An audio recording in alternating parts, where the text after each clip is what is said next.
사도행전 1장. 데오빌로 각하, 제가 먼저 쓴 책에서 저는 예수님께서 하신 일과 가르치신 말씀을 비롯하여 예수님께서 선택하신 사도들에게 성령의 힘으로 교훈을 내리신 후에 하늘로 올라가신 날까지 예수님과 관련된 내용을 다 기록했습니다. 예수님께서는 고난을 받으신 후 사도들에게 자신의 모습을 보여주셨고 여러 가지 방법으로 자기가 살아계시다는 증언을 하셨습니다. 예수님은 40일 동안이나 이 사람들에게 나타나셨으며 하나님의 나라에 관해 말씀하셨습니다. 어느 날 예수님께서는 사도들과 함께 식사를 하시다가 이런 말씀을 하셨습니다. 예루살렘을 떠나지 말고 내 아버지께서 약속하신 선물을 기다려라. 이 약속의 내용은 내가 전에 말했고 너희도 들은 것이다. 약속의 내용은 이것이다. 요한은 물로 세례를 주었지만 너희는 얼마 안 있어 성령으로 세례를 받을 것이다. 사도들이 한자리에 모여서 예수님께 물었습니다.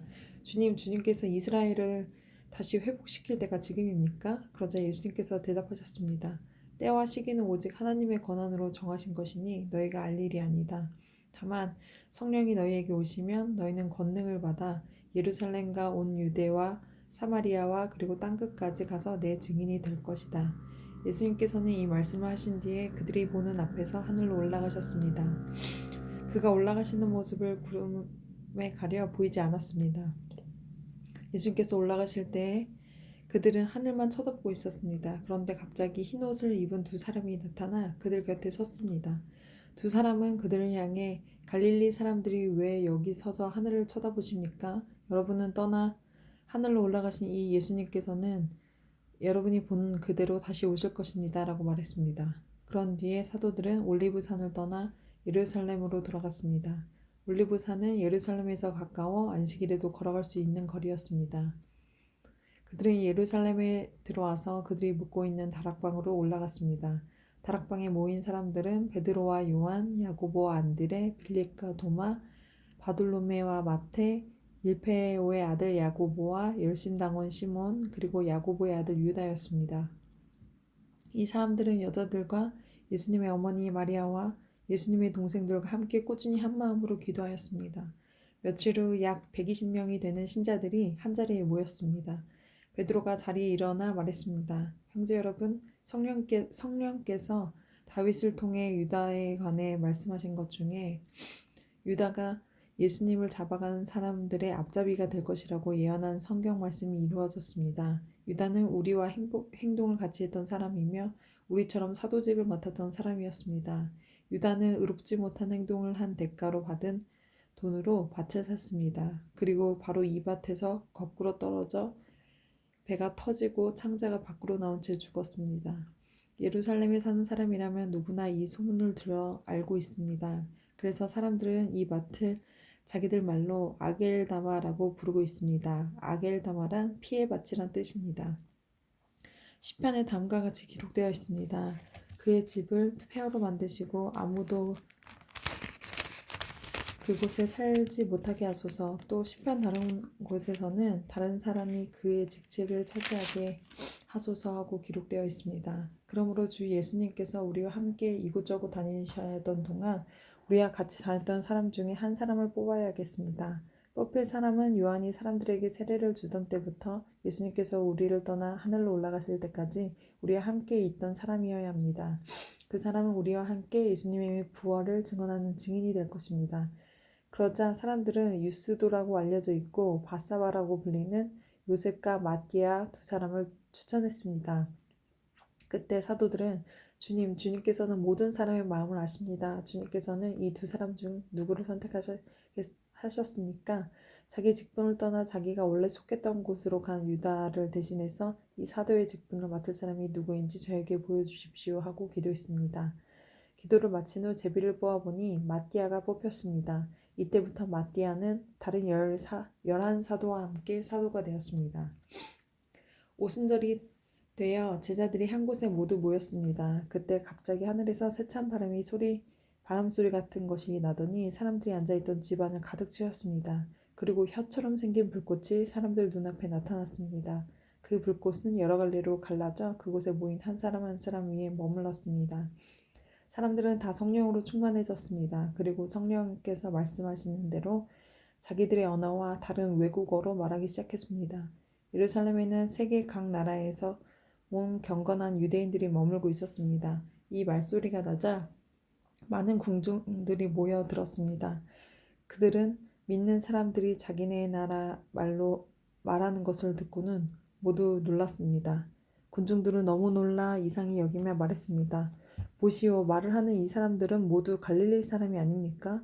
그런데 우리가 이 사람들이 저마다 우리가 사는 지방 말을 하는 것을 듣게 되니 이것이 도대체 어찌 된 일입니까? 우리는 바데와 메데와 엘람과 메소포타미아와 유대와 갑바도기와 본도와 아시아와 부르기아와 밤빌리아와 이집트와 구레네에서 가까운 리비아 여러 지방과 로마와 날 때부터 유대인인 사람과 유대교로 개종한 사람과 크레타와 아라비아에서 온 사람들인데 우리는 이 사람들이 하나님께서 행하신 크신 일을 우리말로 말하는 것을 듣고 있습니다. 사람들은 모두 놀라 어리둥절했습니다. 다만 서로 얼굴을 쳐다보며 이게 도대체 어떻게 된 일이지요? 하고 말할 뿐이었습니다. 그러나 사람들 중에는 저 사람들이 술을 너무 많이 마셨다 하며 놀래대는 사람도 있었습니다. 베드로가 11명의 사도와 함께 일어서서 군중을 향해 큰 소리로 말했습니다. 유대 사람들 그리고 예루살렘에 사는 모든 주민 여러분, 이 일을 여러분께 설명드리겠습니다. 내가 하는 말에 귀 기울여 주십시오. 지금은 아침 9시밖에 되지 않았으니 이 사람들은 여러분이 생각하는 것처럼 술에 취한 것이 아닙니다. 오늘 일어난 일은 바로 요엘 예언자가 예언하신 대로 이루어진 것입니다. 하나님께서는 이렇게 말씀하셨습니다. 마지막 날에 내가 내 영을 모든 사람에게 부어주겠다. 너희의 아들과 딸들은 예언할 것이요 너희 젊은이들은 환상을 볼 것이요 너희의 늙은이들은 꿈을 꿀 것이다. 그날에 내 남자 종들과 여자 종들에게까지 내 영을 부어주겠다. 그러면 그들은 예언할 것이다. 내가 위로 하늘에서는 기이한 일을 아래로 땅에서는 표적을 보여줄 것이다. 피와 불과 짙은 연기가 일 것이다. 해가 어두워지고 달이 핏빛으로 변할 것이다. 이 일이 일어난 후에 크고 영광스러운 주님의 날이 올 것이다. 그러나 누구든지 주님의 이름을 부르는 사람은 구원을 얻을 것이다. 이스라엘 백성 여러분, 이 말씀을 명심해서 들으십시오. 나사렛 사람 예수님은 하나님과 같은 권위를 지니신 분이셨습니다. 하나님께서 예수님을 통해 일으키신 기적과 기이한 일과 표적으로 이 사실을 여러분에게 분명히 보여주었습니다. 그 모든 일은 여러분 가운데서 일어났으므로 여러분 모두가 잘 아실 것입니다.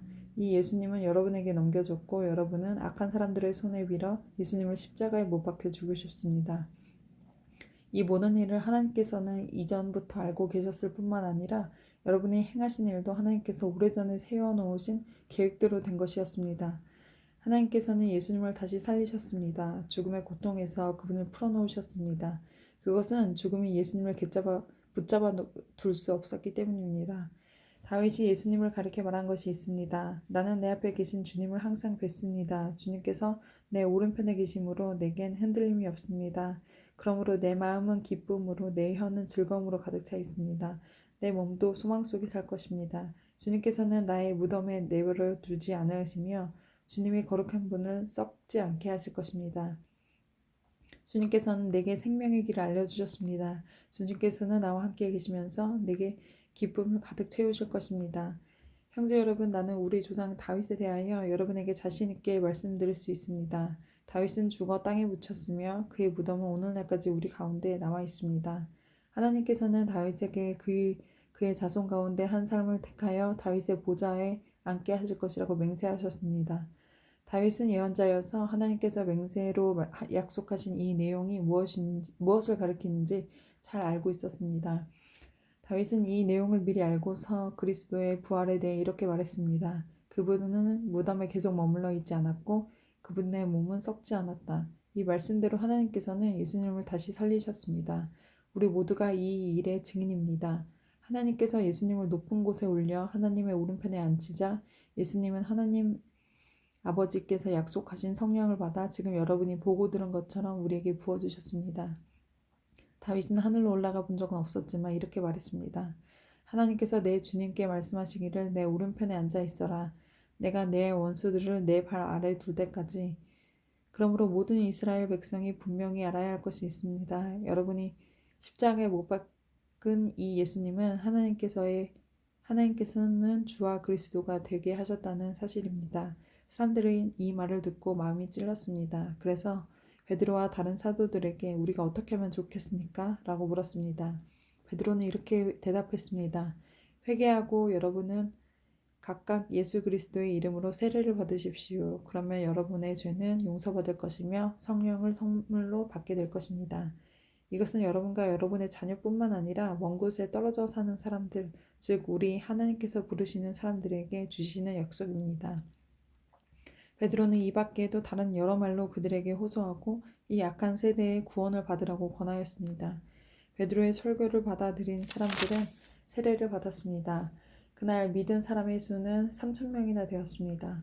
사람들은 사도들의 가르침을 받으며 서로 교제하고 빵을 나누어 먹고 기도하는 일에 힘썼습니다. 사도들을 통해 많은 기적과 표적이 나타났습니다. 그러자 모든 사람들에게 두려운 마음이 생겼습니다. 믿는 사람들은 다 함께 모여 모든 물건을 공동으로 사용하며 살아갔습니다. 그들은 재산과 모든 소유를 팔아서 필요한 사람들에게 나누어 줬습니다. 그들은 날마다 한 마음으로 성전들에 모였습니다. 그리고 집집마다 돌아가며 함께 모여 기쁘고 순수한 마음으로 식사를 같이 하였습니다.